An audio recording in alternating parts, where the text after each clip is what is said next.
Welcome to the Vantage HR Influencers Podcast. This podcast is sponsored by Vantage Circle.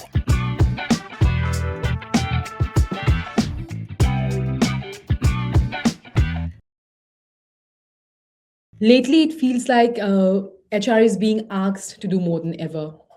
Move faster, think bigger, quicker, and still stay deeply human.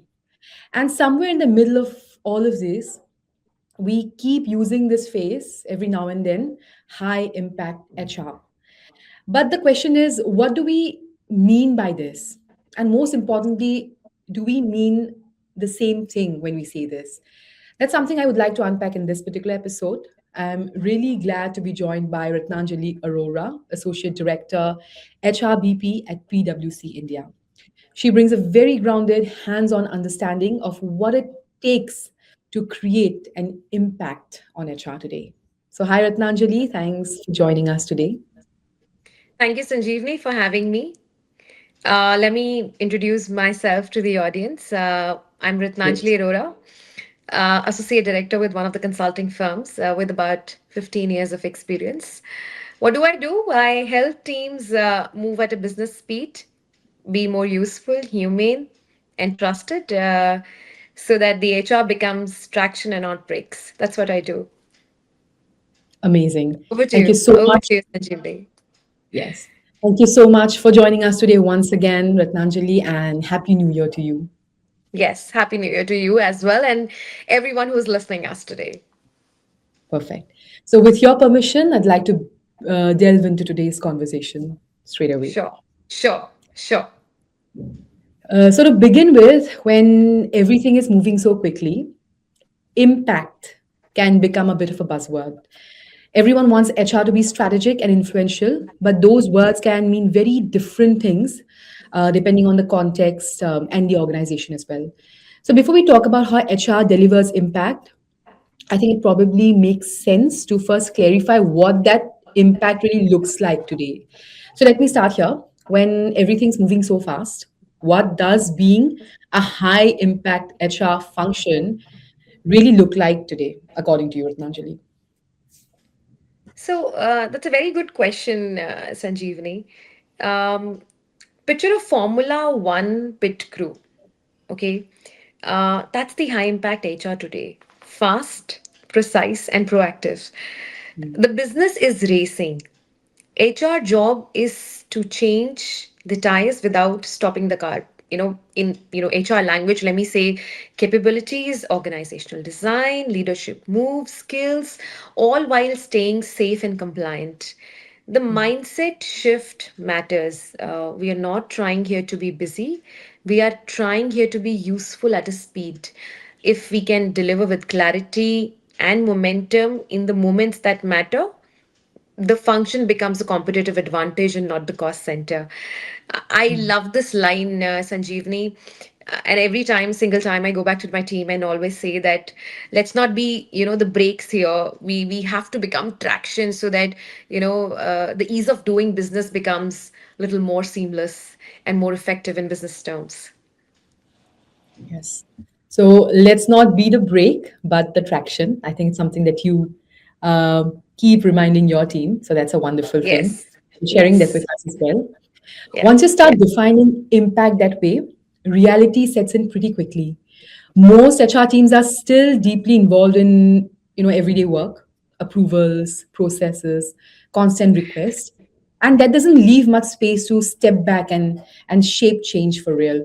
So, with that in mind, how do HR teams move from just operating day to day to actually driving meaningful change?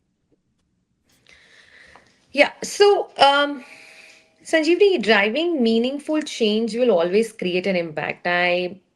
When we are working in with the teams, I always say pick one business problem and then win it. Start by winning one visible business problem.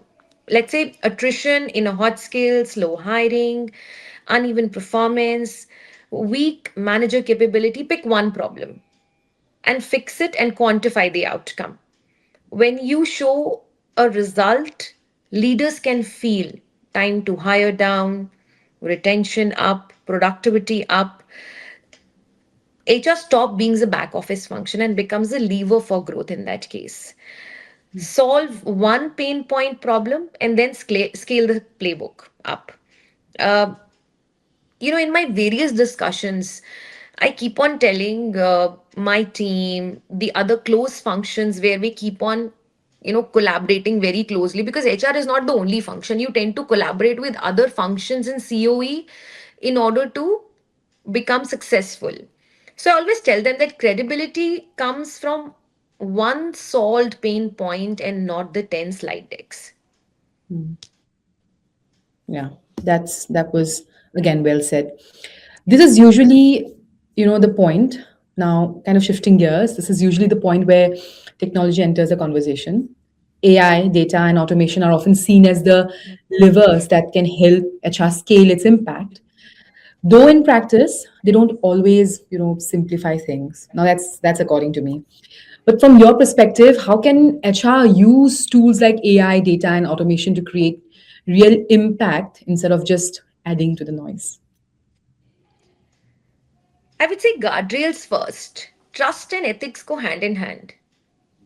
Okay. I'll start with what most people skip: Hmm. guardrails. Start with Hmm. guardrails, transparency, data privacy, bias checks, human review, especially for hiring, pay, and performance. Trust is the currency. If employees don't trust the system, the tech won't matter. Instead of predict and monitor, design for prevent and support. Hmm. Use data to improve manager check ins, workload signals, career conversations with decisions that stay human, explainable. Let AI do a repetitive task, okay, and let humans do a responsible work. If the system is not explainable and fair, it won't scale. I want to zoom out for a moment. We've talked about impact, the operational realities, the role of technology, and the need to stay human. Now, when you put all of that together, it becomes clear that systems alone can't hold this balance. Someone has to kind of make the deliberate choices about priorities, about behaviors, and the trade offs. With that bigger picture in mind, what mindset or skills do you think will separate truly high impact HR leaders from the rest? The edge is the and mindset. Let me call it out very clearly for the listeners. And mindset. High impact HR leaders will move with speed and care, use data and empathy, scale automation and protect humanity, deliver business outcomes and sustain employee trust. They will make trade offs explicit, keep system explainable and fair, anchor credibility in a measurable wins. Think of them, as a part of strategist, part of scientist, and a part of coach, able to hold two truths at once while keeping culture visible in the process. So I always say that what mindset or skills will separate high impact HR leaders? The future of HR leader is part strategist, Sanjeevni, part scientist, and part coach. Okay. So that's, I think, a great takeaway for our listeners. As you've mentioned, part scientist, part. Would you like to kind of recap that? Part scientist. The future HR leader is part strategist, part scientist, and part coach. Wonderful.